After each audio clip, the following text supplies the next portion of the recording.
آپ جس معاشرے کے اندر بھی اگر آپ فحاشی بڑھاتے جائیں تو وہ کوئی تو اس کا اثر ہوگا نا. ہمارے دین میں کیوں منع کیا ہوا ہے؟ یہ سارا جو پردے کا کانسیپٹ ہے یہ کیا ہے کہ ٹیمپٹیشن نہ ہو معاشرے میں. آپ معاشرے کے اندر ہر انسان کے اندر وہ ہوتی نہیں ہے، طاقت نہیں ہوتی، ول پاور نہیں ہوتا.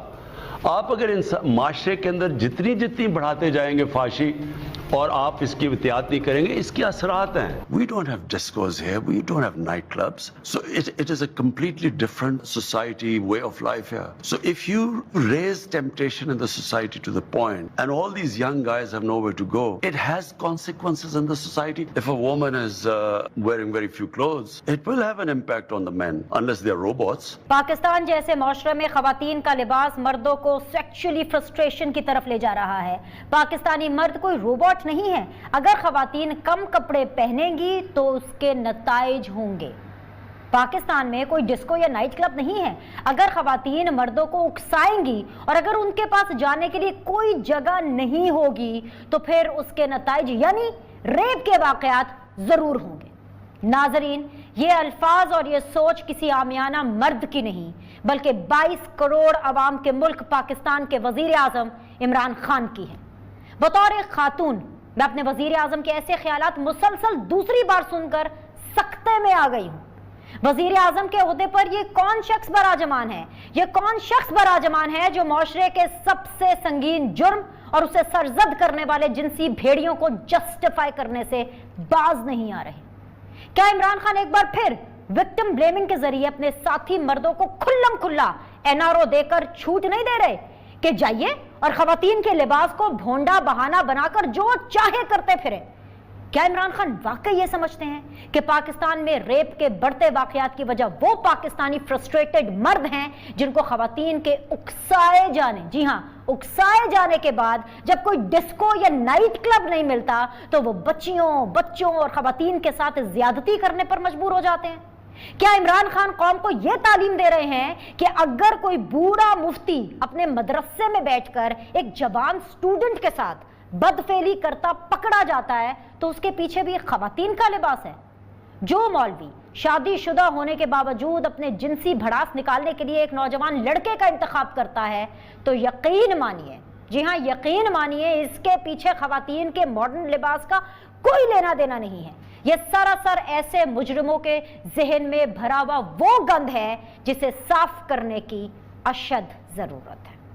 بطور وزیر اعظم ایسے اقدامات کی ضرورت ہے جس سے اس معاشرے کو بہتر بنایا جا سکے، ورنہ آپ کو کوئی حق نہیں، جی ہاں آپ کو کوئی حق نہیں کہ آپ اپنے عہدے کا ناجائز فائدہ اٹھاتے ہوئے خواتین کے لباس پر کامنٹس کرتے پھریں اور اپنے ملک کی خواتین کو مورد الزام ٹھہرائیں.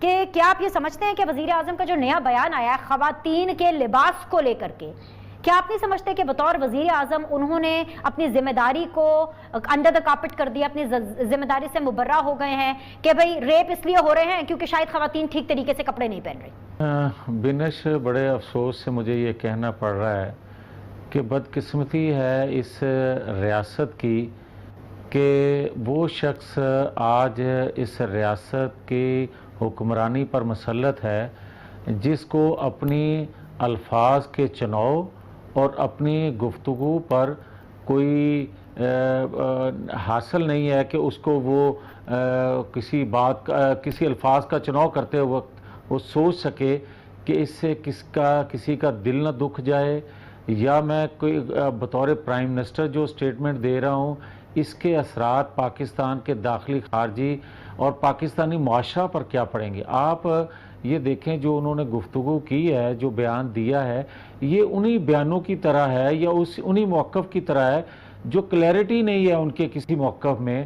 کبھی وہ متاثر ہو جاتے ہیں چائنا سے، کبھی وہ امریکہ سے، کبھی کسی اور جگہ سے، اور پاکستان میں آ کر دنیا کی مثالیں دیتے ہیں. آج پاکستان کو ریاست مدینہ بنانے کی جب باتیں کی جاتی ہیں تو آپ دیکھیں کوئی چیز کی کسی چیز کی مطابقت کوئی چیز ملتی ہے، کوئی اس کی چیز کا کوئی تسلسل ہے ان کی گفتگو میں، ان کا اپنا ذہن کو کلیئر ہے. کوئی آپ یہ دیکھیں کہ جب اسلام آباد میں انہوں نے دھرنا دیا تو مجھے یاد ہے وہ الفاظ کہ کنٹینر پر چڑھ کر خان صاحب فرمایا کرتے تھے کہ اگر یہ سلسلہ وہ دھرنوں والا ختم ہو گیا تو مجھے رات کو نیند کیسے آئے گی. آپ اس شخص کی سوچ کا اندازہ آپ کر لیں. اور جو کچھ میں کوئی ایسی بات نہیں کر رہا، نہ میری کوئی ایسی سوچ اپروچ ہے. وہاں جو جاتی تھیں وہ قوم کی مائیں بہنیں بیٹیاں تھیں، بھلے ان کا کسی جماعت سے تعلق ہو مگر اس قوم کی مائیں بہنیں بیٹیاں تھیں. مگر وہاں جو کچھ لوگوں نے دیکھا اور جو کچھ اس کے بعد باتیں ہوئیں وہ بھی سب کے سامنے ہیں. تو خان صاحب کا اپنا مائنڈ سیٹ جو ہے وہ تو یہ ہے کہ وہ کہتے ہیں رات کو مجھے نیند کیسے آئے گی.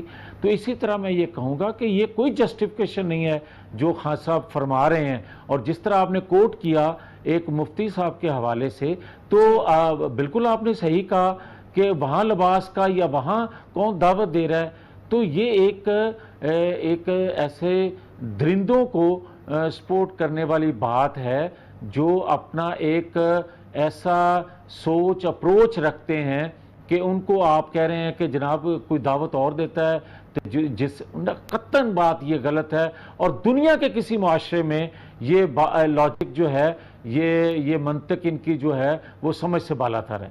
جاوید صاحب، آپ کی جو وائس پریزیڈنٹ ہے، آپ ان کو لیڈر بھی مانتے ہیں، مریم نواز شریف صاحبہ، ان کا اس حوالے سے کوئی بیان سامنے نہیں آیا.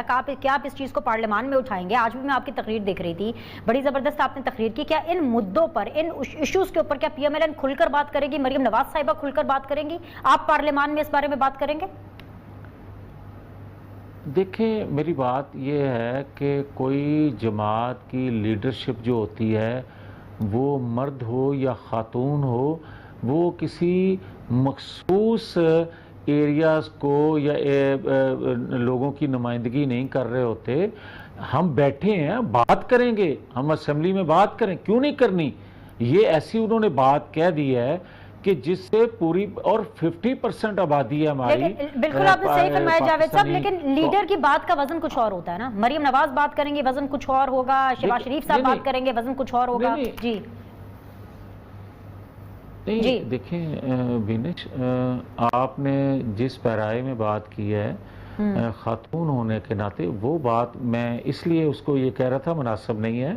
میں آپ کو یہ کہہ رہا ہوں کہ کوئی پاکستان کا ورکر سے لے کر لیڈرشپ تک ہر بندے کا جو ہے وہ سر پکڑ کے بیٹھ گیا ہے کہ کیسا بندہ پاکستان کی حکمرانی پر، پاکستانی ریاست پر مسلط ہو گیا ہے کہ جس کو یہ شعور نہیں ہے کہ میں نے کہنا کیا ہے، اس سے کس کا دل دکھے گا اور کس کو میں شے دے رہا ہوں، کس کو میں سپورٹ کر رہا ہوں، کس کا حوصلہ بڑھا رہا ہوں.